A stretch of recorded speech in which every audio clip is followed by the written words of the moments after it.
నేపాల్ జల ప్రళయం యావత్ ప్రపంచాన్ని షాక్కి గురి చేసింది. అకస్మాత్తుగా వచ్చి పడిన వరదలకు సుమారు 470 కంటే ఎక్కువ మంది ప్రాణాలను కోల్పోయారు. ఇప్పటి వరకు 1400 పైచిలుకు మంది గల్లంతయ్యారు. వరద బాధితుల కోసం సహాయక సిబ్బంది బురదలో గాలింపు చర్యలు చేపడుతున్నారు. అంతర్జాతీయ సమాజం నేపాల్తో పాటు టిబెట్లో వరద ప్రభావిత ప్రాంతాలకు సహాయం అందించడానికి వేగంగా స్పందిస్తోంది. మరి ఈ ఘోర కలికి కారణం ఎవరు? ప్రకృతి ప్రకోపమా లేక మానవ తప్పిదమా? ప్రత్యేకమైన కథనంలో దీనికి సంబంధించిన మరింత సమాచారం ఇప్పుడు తెలుసుకుందాం.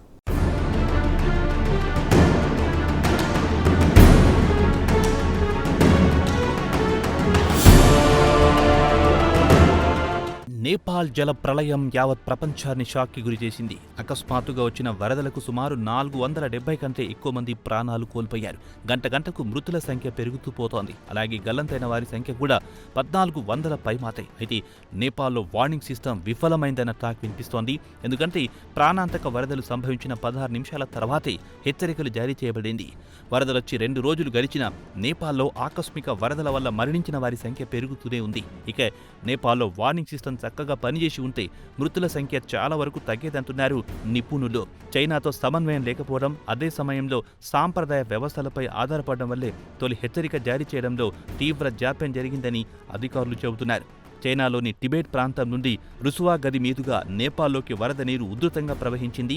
అయితే వరద వచ్చిన 2 రోజుల తర్వాత కూడా మృతుల సంఖ్య పెరుగుతూనే ఉంది. ప్రస్తుతం మృతుల సంఖ్య 469కి చేరింది.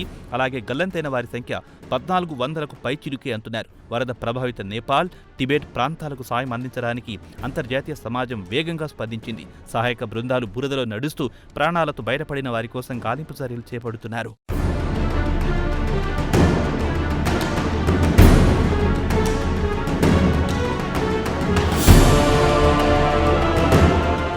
రెస్క్యూ ఆపరేషన్కు దిగిన వారు సమయంతో పోటీ పడుతున్నారు. ఎందుకంటే భారీ వరదల కారణంగా స్థానికంగా ఉండే సరస్సుల్లో నీటి మట్టం క్షణం పెరుగుతూ పోతోంది. అది తెగిపోతే మరింత ప్రమాదమని అధికారులు హెచ్చరించడంతో సహాయక చర్యలకు ఆటంకం కలుగుతోంది.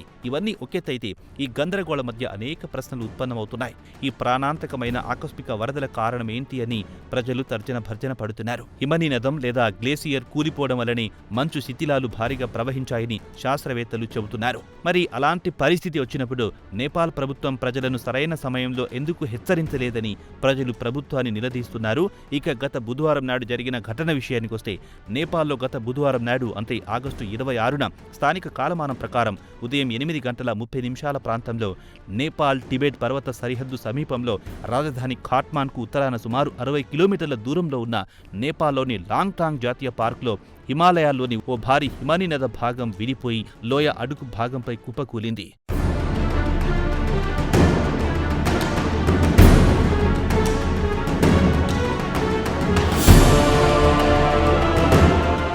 ఆ కూలడం వల్ల ఏర్పడిన శక్తిని మొదట 4.4 తీవ్రత కలిగిన భూకంపంగా భావించారు.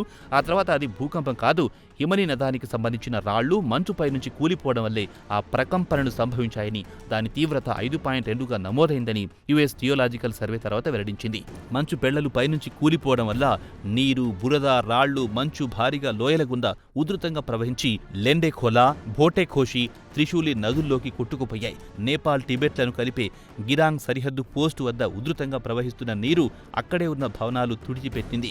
వరద ఉధృతికి వాహనాలు కొట్టుకుపోయాయి. ప్రజలు ప్రాణభయంతో పరుగులు తీస్తున్న భయానక దృశ్యాలు యావత్ ప్రపంచం టీవీలో చూసే ఉంటుంది. నీరు దిగువకు వేగంగా ప్రవహించడం ప్రారంభం కాగానే అది క్షణాల్లో ఇళ్లను, రోడ్లను ఊడ్చేసింది. క్షణాల్లో కంటి ముందు ఏమీ లేకుండా పోయింది. పెద్ద పెద్ద భవనాలు, కట్టడాలను వరద నీరు తన వెంట తీసుకెళ్లింది.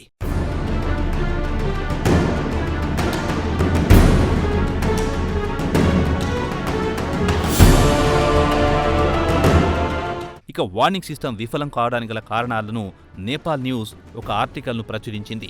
వరద టిబెట్ నేపాల్ సరిహద్దును దాటి 16 నిమిషాల తర్వాతే national disaster risk reduction and management authority ద్వారా రుసువా జిల్లా పరిపాలన కార్యాలయం నుంచి జల వనరులు, వాతావరణ శాఖకు సమాచారం అందింది. అయితే నేపాల్కు చెందిన హైడ్రాలజిస్ట్ సౌహార్ద జోషి తెలిపిన ప్రకారం ఒక శాఖ మరో శాఖకు సమన్వయం లేకపోవడం వల్లే ముందస్తు హెచ్చరికలు జారీ చేయడంలో జాప్యం జరిగిందని వివరించారు. ఈ వరద సుమారు ఉదయం 8:40 ప్రాంతంలో నేపాల్లో ప్రవేశించిన 10 నిమిషాల్లోనే శాబ్రుకేసికి చేరుకుందన్నారు. ఒకవేళ టిబెట్తోనే వరద ఉధృతం అవుతున్నప్పుడు మనకు సమాచారం అంది ఉంటే ప్రాణ నష్టాన్ని గణనీయంగా తగ్గించగలిగే వాళ్లమని ఆయన అన్నారు. ఇదే విషయాన్ని నేపాల్ మాజీ అటవీ పర్యావరణ శాఖ మంత్రి మాధవ ప్రసాద్ చైలాగైన్ కూడా అన్నారు. 2 దేశాల మధ్య సమాచారం మార్పిడిలో లోపమున్నట్టు కనిపిస్తోందన్నారు. ఇక చైనా వైపు కూడా భారీ నష్టం వాటిల్లిందని, వారు కూడా తగినంత సిద్ధంగా లేకపోయి ఉండొచ్చని ఆయన తెలిపారు. లేదంటే కనీసం వారైనా ఆ సమాచారాన్ని అందించేవారేమో అని మాజీ మంత్రి అన్నారు.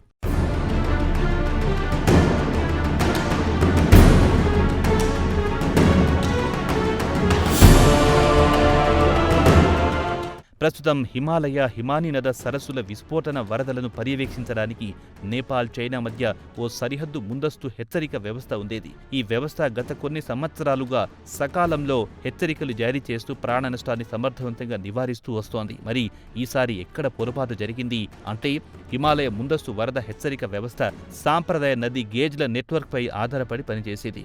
ఇది నెమ్మదిగా పెరిగి నీటి మట్టాలను గుర్తించడానికి రూపొందించబడ్డాయి. అయితే బుధవారం నాడు అకస్మాత్తుగా భారీ వరదల వల్ల అవి చక్కగా పనిచేయలేకపోయాయి. ఇక నిపుణులు చెబుతున్నట్లు నేపాల్లోని నదీ ప్రవాహ స్థాయిని కొలిచే వ్యవస్థ ఈ ఆకస్మిక వరదను గుర్తించే సమయానికి పరిస్థితి చేదాటిపోయింది. ఈ భారీ జల ప్రవాహం గ్రామాల గుండా దూసుకెళ్లి ఇళ్లు, రోడ్లు, వంతెనలతో సహా తన దారిలో ఉన్న వాటన్నింటినీ ధ్వంసం చేసుకుంటూ పోయింది. ఇక నేపాల్కు చెందిన త్రిభువన్ యూనివర్సిటీకి చెందిన centre for disaster studies director Basant Raj Adhikari New York టైమ్స్తో మాట్లాడుతూ సరైన సమయంలో తమ వద్ద సరైన సమాచారం లేకపోవడం వల్ల ఎక్కువ మందిని కాపాడలేకపోయామన్నారు. ఋతుపవనాల వల్ల వచ్చే వరదలు, అలాగే నిరంతరం సంభవించే వరదల విషయంలో నేపాల్ ప్రభుత్వం సమర్థవంతంగా వ్యవహరిస్తుందని, అయితే ఈసారి అకస్మాత్తుగా వాయువేగంతో దూసుకొచ్చిన వరదను ఎదుర్కోవడానికి ప్రభుత్వం సమాయత్తం కాలేకపోయిందన్నారు.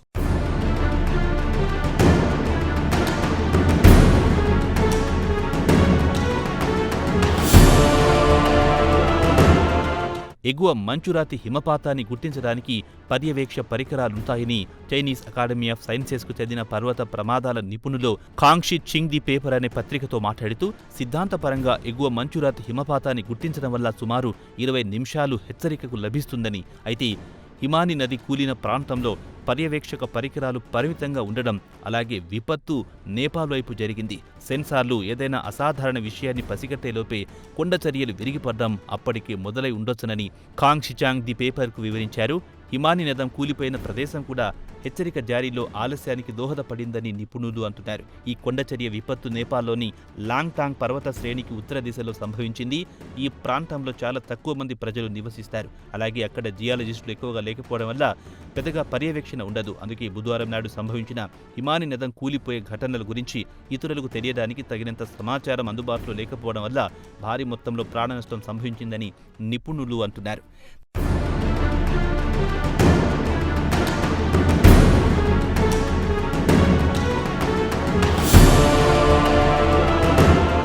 నేపాల్ ప్రభుత్వం ఇటువంటి భారీ స్థాయి కొండ చర్యలు లేదా మంచు రాశులు విడిపోయి పడిపోయే ఘటనల విషయంలో ఆ ప్రాంతాన్ని నిశితంగా గమనిస్తూ భూభాగంలో వచ్చే మార్పులను గమనించే ఒక వ్యవస్థ అక్కడ ఏర్పాటు చేయకపోతే భవిష్యత్తులో భారీ మూల్యాన్ని చెల్లించుకోవాల్సి వస్తుంది. ఇక హిమానీ నదాలు లేదా గ్లేసియర్ ఎప్పుడు కూలిపోతాయో తెలుసుకోవడం చాలా కష్టమని అంటున్నారు. ఇక నేపాల్ ప్రభుత్వం వెంటనే అత్యాధునిక వార్నింగ్ సిస్టమ్ను అందుబాటులోకి తెస్తే భవిష్యత్తులో ముందస్తు హెచ్చరికల వల్ల ప్రాణాలను కాపాడుకునే వెసులుబాటు లభిస్తుందంటున్నారు నిపుణులు.